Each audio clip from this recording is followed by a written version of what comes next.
she stayed completely silent, didn't plead, didn't even flinch when the barrel of the Glock pressed under her chin. When you've spent your whole career as a Navy SEAL neutralizing danger, it's never about who talks first. It's about who finishes it. The man smirked and asked, "Got any last words?" expecting her to break. He had no idea she'd already mapped every shift of his stance, studied the tension in his fingers, and locked onto the precise instant his grip would slip. So before we cut to the split second, she snatched the dropping pistol out of the air, and the moment the deputies realized exactly who they were dealing with, drop a comment if you've ever watched someone win without saying a single thing. Smash that like button, subscribe, and hit the bell so you don't miss what comes next. This isn't a story about famous last words. It's about what happens when you don't need any. The low buzz of sodium vapor lights was the only pulse the gas station had. A rundown pull-off just off Highway 66, about 22 miles from the base gates, 13 from the row of budget motels along the civilian strip, lit by a pair of flickering overheads that seemed to lose a bulb every few minutes. The clock read 10:37 p.m., past family hours, not quite graveyard shift busy. Inside, the clerk hunched behind the scratched bulletproof plexi, thumbing through his cracked phone with a styrofoam cup of ramen noodles propped under one arm. His name tag said Mike, though nobody had bothered with it all shift. The ancient coffee urn gurgled in the background. A dying red neon beer sign threw dull reflections across the glass storefront. She walked in without noise. Civilian windbreakers zipped to the throat, black tactical-style pants, worn boots, ball cap pulled low. No jewelry except a plain rubber wristband mostly hidden under her cuff. She carried the calm certainty of someone who always checked door swings and exit routes before crossing any threshold. The entry bell gave one weak chime. It sounded exhausted. She passed the register, gave the snack aisle a quick sweep, then headed straight to the cooler for a plain bottle of water. No cola, no energy drink, just water. Always water. Her fingers closed on the handle without hesitation. No second-guessing. Decisions made like they used to be on a countdown. Outside, two guys leaned on a silver Ford with cheap chrome rims and a busted rear bumper. One was smoking. The other watched the store through the window reflection. He shifted his weight when she entered but stayed put. Their engine idled on. She registered them in one glance, door-to-car distance filed away, then looked elsewhere like they hadn't registered at all. Two other customers were inside. A guy scratching lottery tickets by the counter and a woman browsing frozen burritos. Neither glanced up. Neither registered as relevant. She set the water on the counter. Waited. Mike lifted his eyes. Blinked. That's it. She gave a single nod. He punched it in. $3.25. She slid exact change across. No words. The bell chimed again. Not her this time. The two guys stepped inside, one after the other. Slow. Not rowdy. Just lingering. Changing the oxygen in the room. The smoker flicked his cigarette but onto the pavement right before the door closed behind him. The other kept both hands jammed in his jacket pockets. They didn't head for snacks or drinks. Just waited. Mike straightened a fraction behind the glass. She turned to leave, but one of them eased sideways in perfect time with her, shrinking the clear path to the door. He smiled. Late night. No answer from her. Didn't need one, her body language had already spoken. The taller one moved first. Faded denim jacket, frayed cuffs. Collar ripped like he'd torn the tag off a decade ago and forgotten it. Buzz-cut head. Crow's feet that weren't from laughter. A casual lean that said he'd pushed limits under bright lights before. The second was leaner, narrow features, hoodie open over a shirt that hadn't met laundry in days. Hands stayed pocketed, not from chill, from readiness. Both moved like they had nowhere better to be and too much restless energy. She didn't retreat, didn't stiffen. Just adjusted one foot, weight shifted slightly rearward. Body angle to keep both in peripheral without fully facing off. The taller one noticed, smirked. You ex-military or what? Silence. He glanced at his friend. Told you. Got that look. What look? The don't speak unless it's mission critical look. The second guy snorted. Could be undercover. Or just backed up. They both laughed, quiet for show. Mike's eyes stopped blinking. She took one step. Not at them, past them. Toward the door, water bottle still in hand. But the taller one shifted too, boot scraping tile, blocking her clean exit. She stopped. Not tense. Just still. "Oh, come on," he said. "We're just chatting. Making conversation." The leaner one drifted a half step. Not aggressive, not touching. Just narrowing the gap, circling like he was mapping which hand she favored. Her gaze flicked once between them. Calm. Blank. That unsettled him more than any comeback would have. "You could at least smile," the taller one pressed. "You'd look real good if you smiled." She tilted her head a fraction, then spoke first words. "Wasn't planning to." Voice low, measured. The kind that only breaks silence when quiet won't hit hard enough. The wiry one scoffed. "Thinks she's a comedian." "No," the taller one muttered, closing in. "Thinks she's untouchable." The words hung heavy, not shouted, loaded. He was close now, too close, but her hands stayed down, face unchanged. That rattled him first, because eyes that don't flinch usually mean one of two outcomes, and neither leaves the other guy feeling like a winner. His voice dipped. "You don't talk much." No reply. He nodded to himself. "Yeah, figured." The Glock came out smooth. Not waved, not shown off. Just drawn from inside his jacket, low and practiced. Not aimed at her yet. Just present. Barrel tilted up. Wrist near his gut. Muzzle angled casually toward her torso like it was background noise. She didn't blink. Didn't retreat. The wiry one froze. Clearly hadn't expected the draw. His face twitched, unsure whether to commit or back off. Mic dropped below the counter line. The taller one smiled wider. "Relax," he drawled. "Not here to hit the register." He stepped forward, closing the gap, testing how near lightning you could stand. The muzzle brushed her chest. Light pressure, like testing a button. Just don't like being ignored. Still no movement. No reach. No flinch. The Glock pressed firmer. "You know what most people say when a gun's in their face?" Silence. His grin stretched, teeth gleaming under the fluorescence. "Any last words?" "That's the line, right?" The barrel tilted up, sliding under her chin. Not jamming, not breaking skin, just resting there like a period at the end of his sentence. She exhaled slowly through her nose. A faint cloud between them. Her eyes never left his. And now he saw it. Not fear, not strain, something nameless. That made him press harder, chasing any crack. Nothing cracked. Breathing steady. Jaw set. Eyes locked. That shook him deeper than any scream would have. Because he wasn't staring at panic. He was staring at someone waiting for the opening. He forced another half-smile. She said nothing, just studied him. Blueprint. Target silhouette. Variable. She eased her weight back a hair. One heel behind the other. Shoulder dropped maybe a quarter inch. The wiry one edged sideways, half retreat, half cover. But she stayed put. Eyes past the barrel. Not on it. Through it. That's when it clicked. The gun didn't make him in control. It just made him first. Not faster. Not smarter. Just first. And if she let him go first, it wasn't surrender. It was giving him room to screw up. She didn't speak right away, not from fear. From calculation. The weight of the Glock against her jaw told her more than his expression ever could. Glock 19. Polymer frame. Slide tension clean but showing light wear. She read his stance in the subtle wrist adjustments. Left index finger floating near but not on the trigger guard. Amateur move. He probably figured it was safer that way. It wasn't.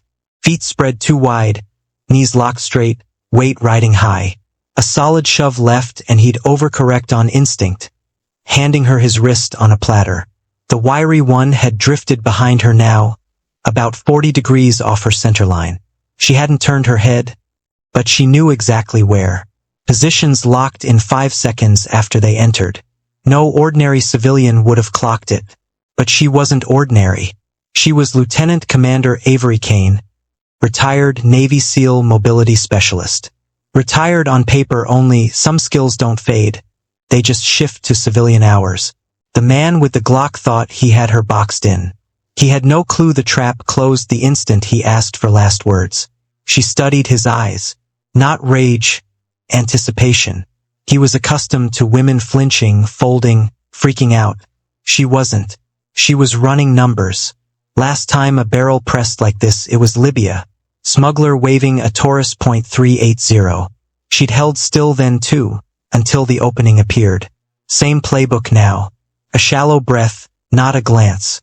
The wiry one twitched again. Mistake two. Her voice dropped. Steady, pre-measured. You should put that away. Not an order. A heads up. The taller one arched a brow. That a threat? Silence answered louder than words. He jammed the muzzle higher, firm enough to assert control or try. Lady, you don't tell me shit. She let the words hang, then spoke again. Quieter, flatter. If I move, it won't be first. His smirk flickered. He opened his mouth too late. Her stillness wasn't surrender. It was a countdown. His clock just ran out. It unfolded in the space between breaths. He shifted weight unconsciously, left heel sliding back for balance, elbow flaring as he adjusted pressure. Tiny, stupid, perfect. Window open. She pivoted, no yell, no telegraph. Left hand sliced up in a clean vertical line, trapping his wrist and forcing it skyward. Fast enough to blind his aim, tight enough to hyperextend the joint. The Glock barked once. Top ceiling tile shattered, harmless. No screams, time didn't allow it. Right hand slipped under his forearm, rotated sharp. Wrist isolation disarm. The pistol dropped. She caught it mid-fall, flipped the grip, thumbed the slide lock in one fluid motion.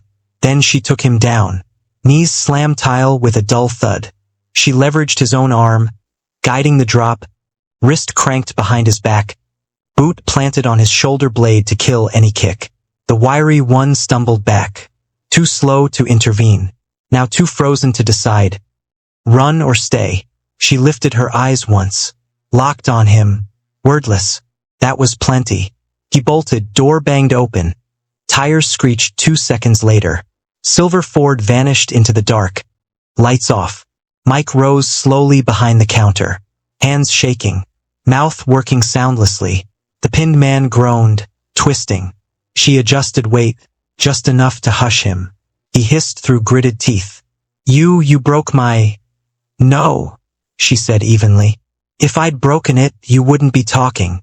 Free hand dipped into her jacket, pulled her phone. Thumb unlocked, dialed 3 digits. 911. What's your emergency? QuickMart on Highway 66. Attempted assault with a firearm. Suspect restrained. Second suspect fled. I'm secure. Civilian clerk unharmed. Ma'am, stay on the line. Send local sheriff's unit and medical. No lights, no sirens. Situation stable. She hung up mid-sentence. The Glock rested beside her boot now. Slide locked. Chamber clear. Magazine ejected and set 6 inches away, parallel to the muzzle. Nothing haphazard. The man tried lifting his head. Knee pressure stopped him. You shouldn't have asked for last words, she said. Not cruel, just stating fact. She'd handed him his moment. He'd used it to raise a gun to her face. She'd used it to close his window. She stayed kneeling a beat longer, not for her sake, for his. His breathing ragged. Not pain. Exposure. First time in his life he'd held the weapon, the edge, the initiative, and it still wasn't enough. She eased her boot off his shoulder blade but kept the wrist pinned. You're going to sit very still until someone with a badge shows up. He spat sideways. You think you're tough? She wasn't listening anymore. Store rescanned. Mike still frozen behind the counter. Phone gripped white-knuckled. Shock lingering. No rounds inside your line of sight? She asked him. He blinked. What? No. Up into the ceiling. Good. Note it for the report. He didn't question what report. Just nodded like his brain had quit arguing. The suspect shifted again. She relocked the wrist, not angry, final. He groaned. She ignored it. The Glock stayed floorbound. Unloaded mag beside it like evidence of discipline. Safety over spectacle. Distant whoop of sirens, soft. Approaching. Gravel crunch under tires. One vehicle. She nudged his triceps with her boot. This is where you stay smart. No reply. Small victory. Red-blue strobes washed faint across the windows. Door chimed, absurdly polite. Sheriff's deputy. Late 40s. Plain uniform. Weathered badge. Steady gaze. Hands stayed clear of holster. He scanned the scene in one sweep. Report said armed suspect. Female holding. She didn't look up. Raised one finger, pointed down at the pinned man. Then spoke. Weapon disarmed. Magazine separate. Suspect restrained. Clerk unharmed. Second suspect fled northbound in silver Ford. Plate possibly obscured. The deputy blinked. You military? No answer. He didn't push. Stepped forward. Reached for the man's free wrist. I'll take it from here. She rose smooth, straight-backed, stepped back 2 paces. Protocol could resume. She'd already handled what mattered. Deputy Harlan keyed his shoulder mic. Scene stable. Suspect detained. One firearm recovered. Requesting backup for transport and statements. Civilian compliant. No injuries. He knelt, puffed the man with quiet efficiency, then stood, dusting tile grit from his knee. The suspect didn't fight, just grunted, eyes averted. Glock and magazine already bagged in clear plastic on the counter next to Mike's unused logbook. She stood by the window, hands relaxed at her sides. Got a name? Harlan asked, stepping over. She paused, glanced at the door, gauged the lights, listened. He tried softer. Ma'am. She met his eyes, watchful, not defiant. Avery Kane. The name hit like quiet weight. Harlan didn't react fully yet. ID. She passed over a clean federal contractor card. Not military issue. He flipped it, reread. Something clicked behind his gaze. Mic up again.